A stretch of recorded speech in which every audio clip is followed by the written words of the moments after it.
Good morning. Good morning, sir. So I've been up since 3:50.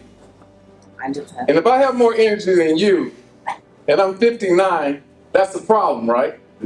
So let's try this again. Good morning. Good morning. Good morning. Good morning. Now, the main thing you have to realize throughout this program is that you need to learn the skills and knowledge are very important. Why?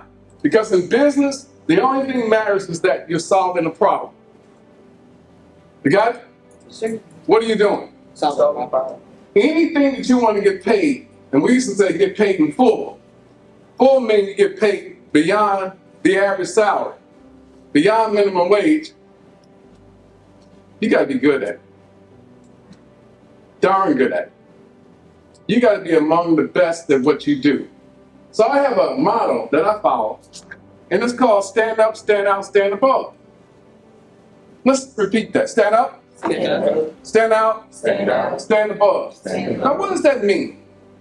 To stand up, it means there's a lot of people sitting down right now in life, and they're on the sidelines of life, and they're pointing their fingers, blaming other people.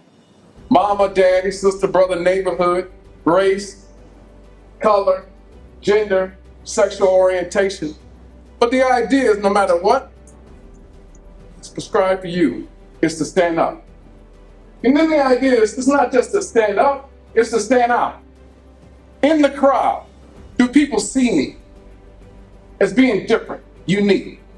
Your job is not to fit in, to get in. It's to stand out. So we stand up, we stand out, and then we stand above.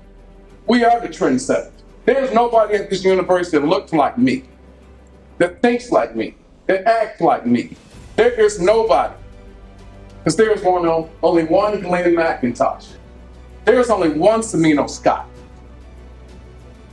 And we pride ourselves on being unique, being different. My blackness is a magnet, not a detractor. Understand where I'm coming from.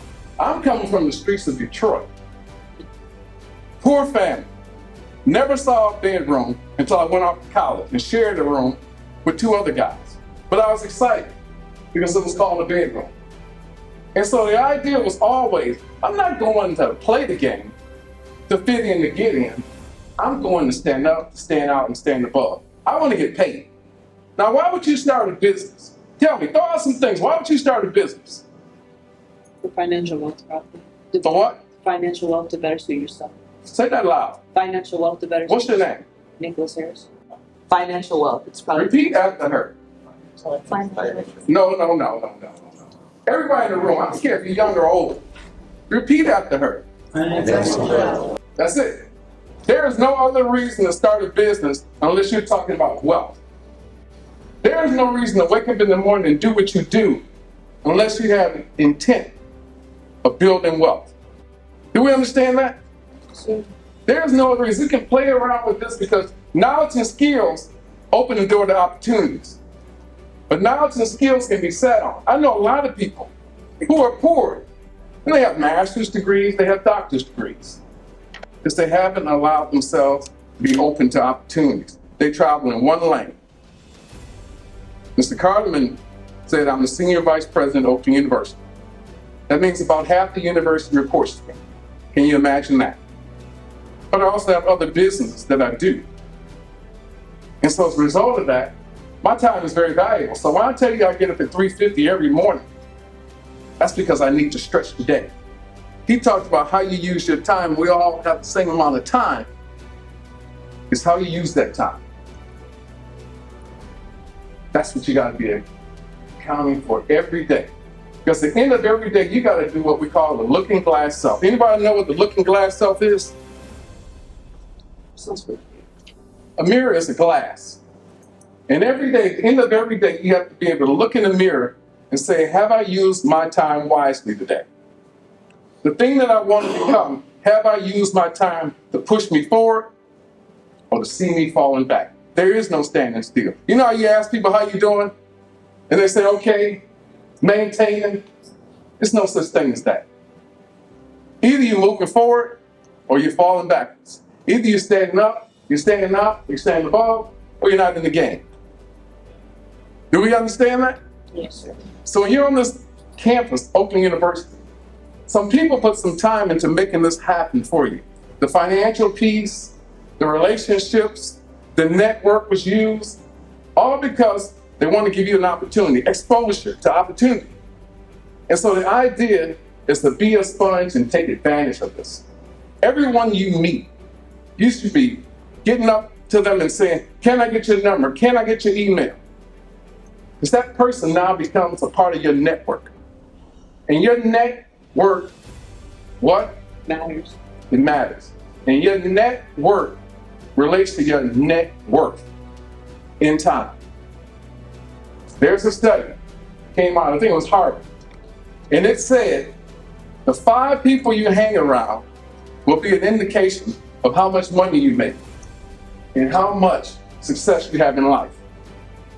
So if you hang out with people who are not doing much, you won't have much. Hang out with people who are doing a lot, you have a lot. And I had to change how, everybody ever play cards, how you get a hand and you look at those cards. All my life, I've been shuffling people out and into my life. Oh, this person's good for me. This person's no good for me. This person's good for me. No good for me. At this point in my life, they're no good for me. They're good for me. That's all it is. You have to do that. And that includes family members. Hello? Some of your family members are not going to be good for you. You understand that? Because at the end of the day, what you have is what we call a point of reference. And so your point of reference initially is your family. So college became the goal. And so I wasn't that great of a student initially, but I'm saying, whoa, I got to become a double threat. Say double threat. A double threat. And so I was playing sports, and I had to be the very best in sports because I wanted to try to get a scholarship. And I had to improve my grades because I had to get a scholarship because I knew my family couldn't afford it. So double threat. And so it's the same thing now, double threat. I work for Oakland University, but I also have other things that I do. And so I'm a double threat.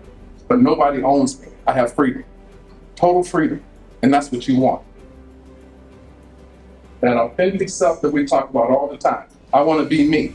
But you better make sure one thing about you, that you can monetize you. And that's what you see. Anybody you look up to because they're doing something at a high level is because they exploit what they do well. Was an entertainer, a singer, an actor, a VP of a university, a director of a program, you name it. You exploit what you do well and you monetize that result. That's business. This McDonald's guy, he found something about people. That people would come to a restaurant so they wouldn't have to cook. Put a little cheese on a burger, put 2 patties together with some special sauce, lettuce, peas, on a sesame seed bun, and they'll pay for it.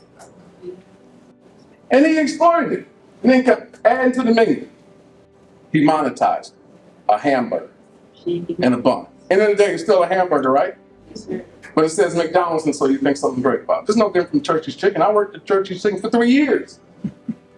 And all we did was dip chicken into water with batter, and it popped, sizzle, and all of a sudden the chicken looked bigger than it really was. Couldn't fit in the box, and everybody got excited about it. So the idea that I leave with is always to stand up, stand out, stand above, and monetize what you know is your true passion in life. I've always had a passion for helping people. I've always loved working on the college campus. I've always loved speaking to people, whether it's in church, in higher education, on the streets. And I monetize that. And I get paid for that. That's the secret here. So what you're going through today, this program, is maybe you have a talent, a skill, a passion. So you work it. You work it, work it, work it, and then you exploit it. And you tell people, pay me for my talent. My name is Glenn McIntosh. Welcome to Oakland University. Thank you, Frank Carterman, for this program. Thank you, Dr. Scott, for making this happen. And again, if I can do anything on your journey in life, just call on me. I'm here at Oakland University. And again, I'm Glenn. Thank you for having me.